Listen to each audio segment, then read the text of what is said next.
Guys, Giancarlo Doni here for another video. Here today with my friend Ty once again.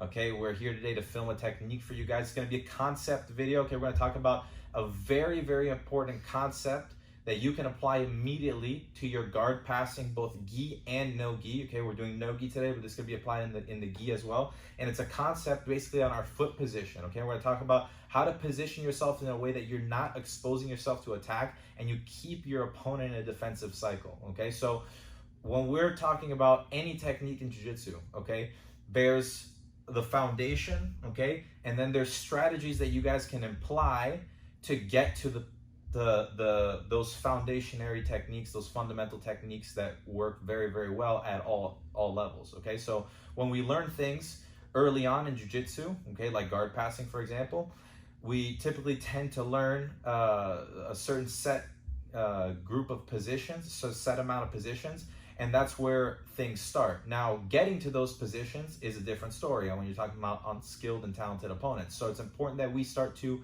understand certain concepts, okay, especially with neutral positions when you're talking about guard playing or guard passing, certain concepts and strategies that are going to make it easier for you to get into advantageous positions, where now, even though we're in a neutral situation where he's playing guard, he can attack me, I'm playing top, I'm passing, I can attack him.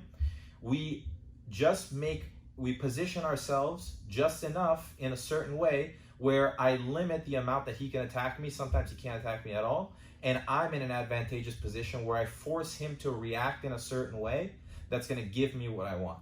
Okay, so before we get into these concepts, just make sure, guys, if you haven't done so already, subscribe to my channel, hit the subscribe button, hit the like button, and leave a comment in the comment section below. Okay, so let's look at a situation where my opponent, okay, my training partner, whatever, is seated, so over here, facing the other way, is seated in front of me in an open guard. Okay, so a few things we have to talk about: our stance. Okay, one thing is what's our stance over here in this position. We don't want to be in a square stance. We always want to try to be in a staggered stance. We want to keep our head down so that we're able to, negate him being able to. I don't want to be straight up tall where he has easy access to my legs. I want to be able to put hands on him, be able to control distance, and feel where this guy's at. Okay, now he's seated right now. Okay, now from a seated position, it's going to be hard for me to pass this guy's guard. Okay, I have to put him on his back. Now we're going to talk about more of a looser style of passing. Okay, of course there's opportunities to shoot in and get to body locks and such, but we're not gonna look at that specifically right now. Okay, but using these strategies and using these concepts, okay, we can open up opportunities to get there. Okay, so first thing I want to do when I'm in this position and he's square in front of me, and he's seated in front of me, I'm going to keep my lead leg forward. Okay, I'm not going to stand square. And from here, I'm going to look to try to get this guy to his back.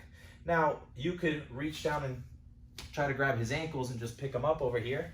But the reality is that if this guy wants to stay seated, he wants to be offensive, the moment I go to pick his legs up, he's going to kick away. He's going to make it hard for me to get there. The moment I go to reach for his ankles, he's going to make a grip on me. And then he can start going into his drags and things like that. So instead of me focusing on trying to pick his legs up and put him to the ground, I need to use my mobility in the standing position to start putting pressure on this guy. Okay, and the way that I do this is that as we're over here hand fighting and we're gripping up with each other, I'm going to start looking to use my lead leg to start feigning left and right. I don't want to side shuffle where he can just follow me. See that Ty can always stay in front of me here. I want to use my lead leg to feint left, feint right, and start keeping this guy on his toes. Okay, when I feel that I have the opening, what I want to do is I want to create a situation that as we're hand fighting, I'm pulling on the head over here, I can take a big cross step past his hip line. So I use my lead leg to take a cross step. So I'm going to step left with my right leg, and I go cross step as far as I can past his hip line. Okay, if I can achieve this, if I can beat the hip line here, beat the knee line, this guy's only viable option is going to be to fall to his back. Okay, because if he doesn't, obviously his back's exposed. So as I step past the hip line, he has to fall back to his back and start re-guarding.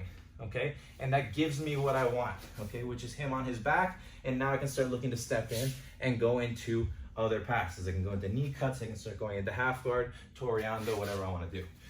So I initially hand fight, hand fight, hand fight. We move around, we feint with that leg, we keep him on his toes, and I take a big cross step past the hip line. That gets him laying down, and then he's on his back and he's playing guard. Okay, and we'll get to what we want to look for in that position in a sec. Second situation is going to be where he's seated.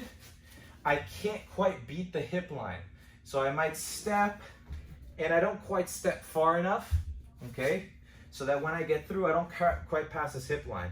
So from here, he doesn't have to fall to his back. He might turn and face me, okay, and that gives me another opening that I'm looking for, which is a foot in the middle, okay. So as he goes, as we step and he turns and faces me, I can step a foot to the inside.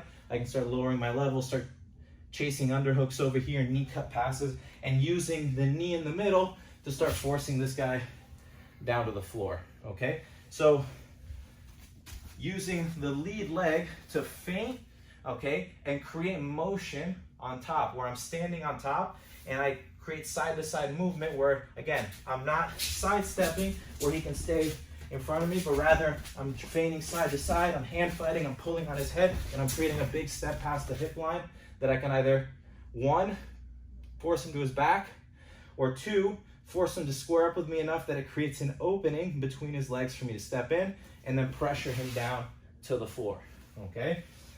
So once we get this guy down to the mat, he's laying down, maybe he re-guarded, or maybe I was able to force him down with a knee. Now from here, what I'm looking to do is I never want to have his 2 feet between my legs, okay? This is always going to be a no-no, okay? So keep his 2 feet outside of between your legs. How do you do that? Keep one leg back, number one, okay? Keep a leg back and never present yourself square to your training partner, okay? Now, what do I want? Okay, rather than focus on what we don't want, let's focus on what we do want, okay? We want positions where our foot is either in the middle, between his 2 legs, okay? And I can start squatting down, and from this position, it's gonna be good for us to start going for our knee cut passes and things like that, okay? Some float passing, leg pummeling, things of that nature. Or I want my 2 feet on the outside of his foot line, okay? And again, these are 2 positions that it may not seem like much, but this small advantage of having the angle that I'm outside of his 2 feet make my life much easier as the guard passer, okay? Because I force this guy to always need to bring legs back in front, okay? He's always having to do something where he can square up his guard to me. As I step to the other side, even though I'm not really creating much of a pass, I'm just creating enough of an angle over here where he has to reposition himself, okay? So if for whatever reason we end up in a position where, let's say I was here, I stepped in between, and now he was able to bring a leg to the inside, all the way in. Good. We have to address this. We got to start either sliding our knee over, okay, pulling your leg out, clearing these hooks in some way where I can reposition myself to those 2 positions that I want. Knee in the middle or feet on the outside, okay? 1 in the middle or 2 to the outside. Never giving him the opportunity to play with 2 feet on the inside, okay? This is going to tie us up. He has control of two of my legs here, and then he can start going into whatever he wants to do, okay? So I don't want to get tied up here. I want to focus on 1 foot in the middle, okay? And then we can start working from this position. Or we can have 2 feet on the outside, where now I can start forcing this guy to have to re-guard, okay? Throw a leg over, and I can just start now threatening with side-to-side pressure, okay? And you'll find that as you start to, rather than focus on passing this guy's guard with a specific guard pass, when you start to implement these concepts and strategies to your guard passing, you're going to realize that he's going to start giving you reactions that create those openings for you to go to your more familiar passes, okay? And you're going to start to see that with your skill level, your body type, your style, whatever it is, you're going to favor certain positions more, okay? And that's going to happen naturally because you were able to get reactions out of your training partner. So utilize this idea of trying to stay outside of your opponent's feet, or trying to at least keep 1 foot in the middle, always keeping, if you're doing so, always keeping 1 leg free so he never has a hold of my 2 legs, okay? We always want to keep 1 leg back That way we can pressure him, okay, and put him down.